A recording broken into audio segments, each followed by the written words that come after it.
Welcome to Cook Master Tips. Today, we're making the viral crème brûlée that everyone's been talking about. With a creamy custard base and a perfectly caramelized sugar top, this classic dessert is pure indulgence. Let's get started. Ingredients: 2 cups heavy cream, 1 vanilla bean or 1 teaspoon vanilla extract, 5 large egg yolks, 1/2 cup granulated sugar, extra sugar for caramelizing the top. Directions: preheat your oven to 325 degrees Fahrenheit, 160 degrees Celsius. In a saucepan, heat the heavy cream and vanilla bean, or extract, over medium heat until it just starts to simmer. Remove from heat and let it cool slightly.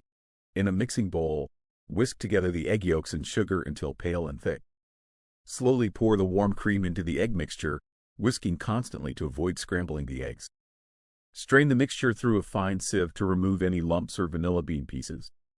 Pour the custard into small ramekins and place them in a baking dish. Fill the dish with hot water until it reaches halfway up the sides of the ramekins. Bake for 40 to 45 minutes, or until the custard is set but still slightly jiggly in the center. Remove from the oven and let the custards cool to room temperature before refrigerating for at least 2 hours. Before serving, sprinkle an even layer of sugar on top of each custard and caramelize it using a kitchen torch until golden and crisp. Garnish with fresh berries and mint leaves for an elegant finish.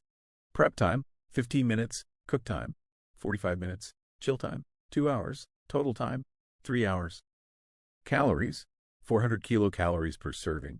Servings: 6 servings. In the end, don't miss out on our latest recipes and cooking tips. Subscribe to our YouTube channel, Cook Master Tips, for more delicious content.